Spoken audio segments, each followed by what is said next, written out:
Hi, I'm Cynthia Schiller. Please like and subscribe. I want to get a little deeper into this long-term narcissistic abuse and how it can actually damage our brains. So the psychological damage that is done through narcissistic abuse has many devastating consequences. And it's important that we learn because a lot of us through this trauma are longing to go back to our abusers, or we're stuck in this state of sadness, a depression. So there's some outcomes, the destruction of the emotional trauma over the long term. And this is an extra reason why, if you have children with a narcissistic partner, you might want to consider leaving as soon as reasonably possible. Because through repeated emotional trauma, it can lead to PTSD, CPSD, complex post-traumatic stress disorder. And, you know, that alone can be something important to think about staying in a marriage or leaving it, or a long-term relationship with children, or even just a relationship with somebody. So many people don't realize it, but over time, the repeated emotional injuries that we sustain shrink the hippocampus within our brain. And that's the part that's responsible for memory and learning. And it will start to enlarge the amygdala. And that is where the primitive emotions such as fear, guilt, grief, envy, and shame. So we're giving it a larger place to fill with fear of the future, guilt over what we could have done wrong, grief over missing someone. We feel shame. We don't want to tell people what happened. We might be envious of other people for the lives that they have. So what are the basics about the hippocampus? It's just a Greek word for seahorse, and it's a paired structure that's tucked inside each of the temporal lobes, and it's shaped kind of like a pair of seahorses. So that's how it gets its name. So within the hippocampus, it stores and releases memory. So that's why we have this brain fog going on, because we have some damage to that area, and it's vital for short-term memory. So if you guys are forgetting a lot of things, you know, it's the retaining of a piece of data for just a few moments, it becomes harder. And after, it either gets transferred to a permanent memory or immediately forgotten. And learning is dependent upon short-term memory. Like, we have to do that and convert it to long-term memory. So there's been some analysis conducted, and one shows pretty disturbing results. There was a study conducted by a team over at the University of New Orleans. Also Stanford University researchers participated. Now, the patients that had the highest baseline of cortisol is a stress hormone, and a greater number of PTSD symptoms had the greatest decrease in the hippocampal volume over time. So what does this mean? It means the longer you stay with an emotionally abusive partner, there's going to be more deterioration in that hippocampus. And it's easily understood how this neurological process can enhance our feelings of confusion. A lot of us are confused, like, what went wrong? Why is this happening? We have increased cognitive dissonance, where we're trying to, the good versus the bad. And we try to pick the lesser of the two evils. So we overlook the abuse, and maybe he was having a bad day or she was having a bad day.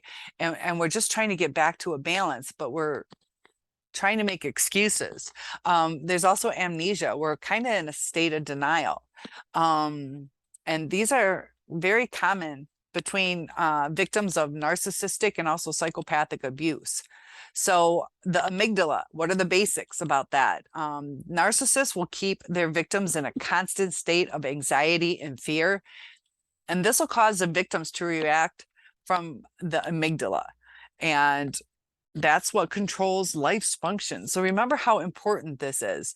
The amygdala controls things such as breathing, heart rate, and the basic emotions of love, hate, fear, lust. And all of these are considered primal emotions. So it's responsible for our fight or flight. And that's a very key thing. We shouldn't be in that heightened state of fear for too long. It's not meant for it to be healthy for long-term exposure. It's to get our adrenaline rushing so we can make a quick decision on life-saving things. It's not to be in that heightened state. So the victims of narcissistic abuse will live in this state of fear, fight or flight almost daily. So over time, this amygdala remembers the things that we felt, saw, heard each time we had a painful experience. And even little subliminal hints of these stressful moments, whether it was a photo, it can set off the organs to attack, to escape. And we just want to get rid of this internal turmoil that we'll have. And that's another good reason not to look at Facebook for your ex, because even just a picture can trigger us. And also too, it is just a picture, and we're taking it as fact that they're super happy, they're doing these things, they had the greatest life. It's a picture. Everybody smiles in pictures. Everybody puts their pretty pictures up, not their ugly pictures. They're not posting when they're fighting. They're posting when they're happy. It's all a facade anyway. So don't subject yourself to extra pain when it's not even a true picture of the truth. So even after this toxic relationship has ended, you might get a panic attack, phobias. Now you're afraid of certain things. You have PTSD, CPTSD, and more due to triggering of the primal fears. And that's because of the overactive amygdala. And out of these fears, people who are victims of narcissistic abuse start to get into some primitive defense mechanisms. Now, the denial victims will use denial to escape feelings of pain, or areas of their life that they just don't want to admit. So they're in denial that maybe the person's coming back, or whatever it is that they're denying. Compartmentalization. So they'll pigeonhole the abusive aspects of the relationship so they can focus on all the positive aspects.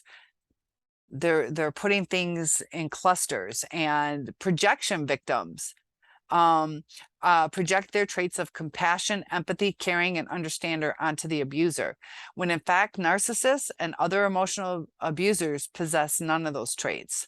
So we're going to say, well, yeah, but they did this for us, and we're all in denial. And that's part of the 5 stages of grief. Being in denial is the first stage.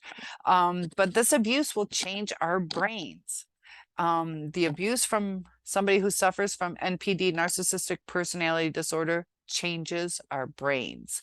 And Goldman back in 2006 had said, everything we learn, everything we read, even everything we do, understand, everything we experience counts on this hippocampus to function correctly. And the continual retention of memories demands a lot of neuronal activity, our neurons within our brain. We rely a lot on that. And in fact, the brain's production of new neurons, also the laying down of the connections to others, take place in the hippocampus. And he had also stated that it's especially vulnerable to ongoing emotional distress. We've been in distress 80% of the relationship. And that's as damaging as a one-time whammy.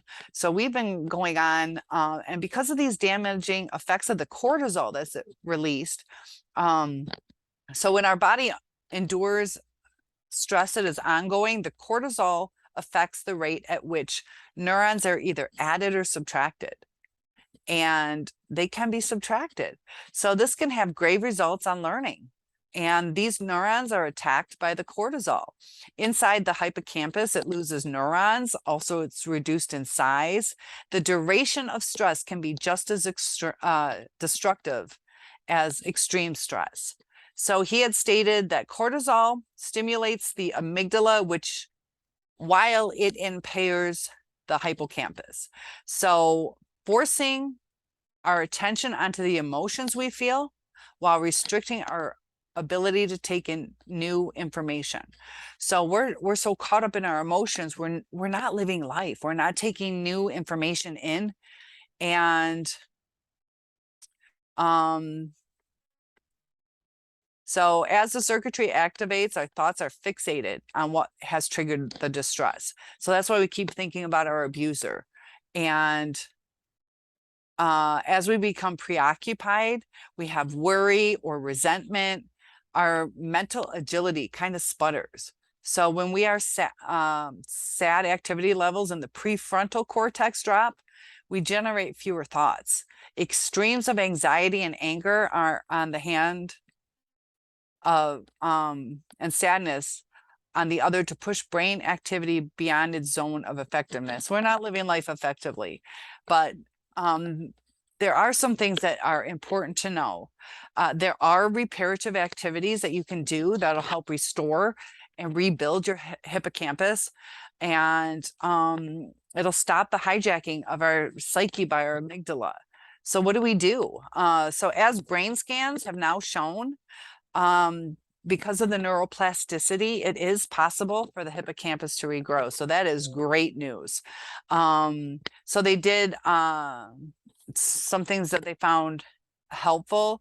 EMDR therapy, which is eye movement desensitization and reprocessing, is an effective method.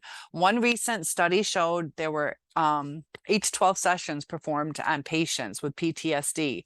On average, there was an increase in volume of the hippocampi by 6%. So they're already having some progress.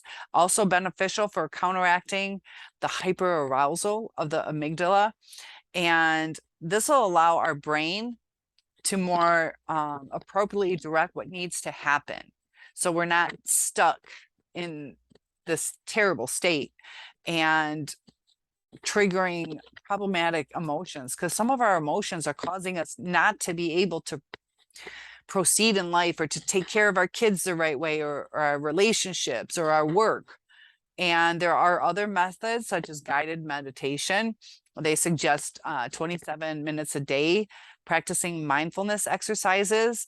And these tended to show a major increase in the density of the hippocampus and also the amygdala, and associated reductions in stress compared to that of a control group. So the control group just lived their life, and then the study had done the meditation through guided meditation, and it did seem to help.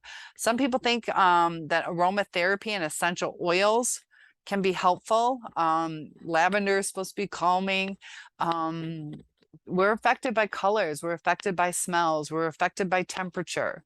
So another thing that was good is to perform acts of kindness, and daily practice can dramatically alter our outlook on the world. So if we're putting forth love and sharing and caring, we're going to start to see that, you know, it is possible to make a difference in this world, even one person at a time. There was one saying that you help one person every day. That's 365 people you helped in a year. And if everybody did that, how many people would be helped? There's EFT technique, which is the emotional freedom technique.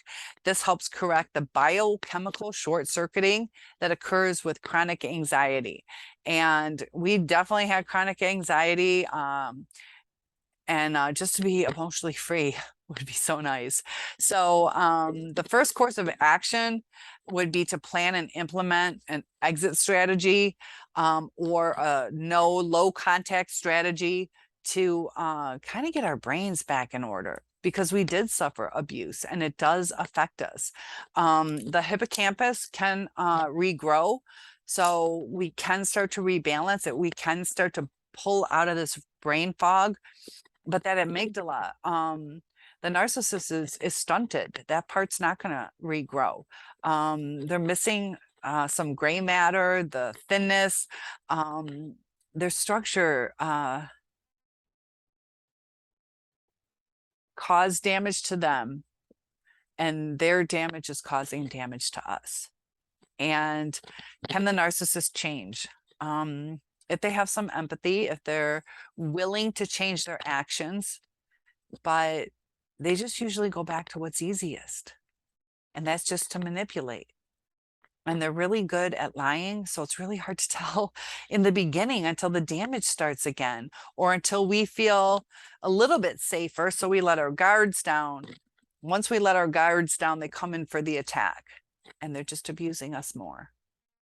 And love shouldn't hurt. Love shouldn't hurt. And nobody's perfect in this world. Nobody's perfect. There are ups and downs. There are things we regret that we shouldn't have said. But if you're wondering if you're the narcissist, are you on here to get manipulation tactics, or are you on here to take accountability for the things that you did wrong? Whether it was reactive abuse, that's a protective measure. Sometimes we can handle things differently, but in the heat of the moment, we're people too, and we're responding to the abuse. And over a period of time, we've tried so many different ways that don't work, that should work, but don't work. And with the future faking and all that stuff, it's just, we're at a loss for how to protect ourselves, but we forget we can leave. And I know some people have asked, what do I do if there's family members involved? You have to decide where your happiness is. Is it causing you more stress than comfort? It's a tough call when family's involved. Are there other ways that you can see the other family members? See your aunt, not your uncle, things like that. Whoever is the abuser. So I hope that helps. Just remember, it does cause brain damage to us. There is help. If you start rewiring that brain, give it a chance to grow back, and you're going to start to have better memory function. You're going to be able to learn things easier. So kind of help train your brain with that. Train your brain to learn new things. Train your brain to develop some newer memories, and be kind to yourself and be kind to others, and it'll fall into place. Big hugs to you guys.